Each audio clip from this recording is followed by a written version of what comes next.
The monsoon season has arrived, and with it comes the threat of hurricanes and cyclones. Dark clouds roll in, winds pick up, and it starts pouring like cats and dogs.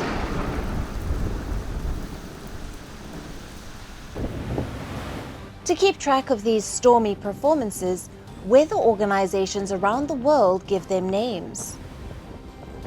The names make it easier for everyone to talk about. They help cut through the chaos, ensuring we know exactly which storm is approaching.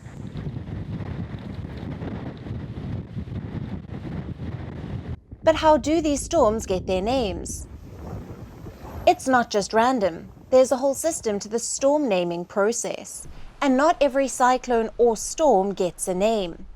Only those with speed more than 34 nautical miles per hour are named. International meteorological organizations have pre-approved lists of names. They are region-specific and recycled every few years. These names are selected during big annual meetings. Countries come together and decide. It's like a global naming committee. They make sure each storm has a name that's easy to pronounce and remember. In the Atlantic, for example, the National Hurricane Center and the World Meteorological Organization choose names from a rotating list of male and female names. They've been doing this since the 1950s, ditching the old latitude-longitude system. And if a storm is particularly fierce, like Hurricane Katrina, which wreaked havoc in 2005, its name gets retired, never to be used again. In the Indian Ocean, countries like India, Bangladesh, and Thailand take turns submitting names. These names are chosen with care, keeping in mind a set of rules. They avoid anything that could be controversial or offensive. So while the storm might be destructive, its name should be straightforward and inoffensive. It should also not be more than 8 letters long. The cyclones that are formed in any ocean basin around the world are named by the regional specialized meteorological centers and the tropical cyclone warning centers. There are a total of 6 centers like these in the world, including the India Meteorological Department. Let's look at some of the storms and the meanings of their names. Remember Cyclone Remal that caused havoc in India and Bangladesh in May this year. The name, which means sand, was given by Oman.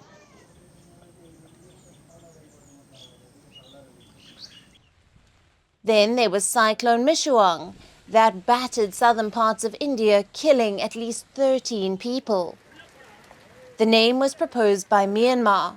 It signifies resilience and fortitude. 2005's Katrina was given by the US's National Hurricane Center. Katrina means pure in Greek. Then there was Cyclone Amphan, named by Thailand. It means sky in Thai and brought a serious blow in 2020. Cyclone Nargis, a name given by Pakistan, means daffodil, a name far too pretty for the destruction it caused in Myanmar in 2008. These names stick with us, becoming part of the story of the storms they represent. But the process was not always like this. In the beginning, cyclones were named arbitrarily. For example, a storm in the Atlantic ripped off the mast of a boat named Anjay, and later people started calling it Anjay's hurricane.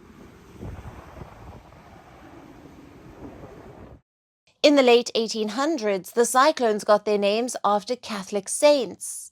In 1953, the names were inspired by women, as the ships were always referred to as feminine. Then, in 1979, the names started becoming male, and now the world has a system in place. Naming hurricanes and cyclones is like giving a face to the storm. It makes it easier for everyone to communicate and stay prepared. It's a global effort that combines science, culture, and a bit of flair. So next time a storm with a memorable name starts making headlines, you'll know there's a whole process behind that name, designed to keep people informed and ready for whatever Mother Nature throws our way.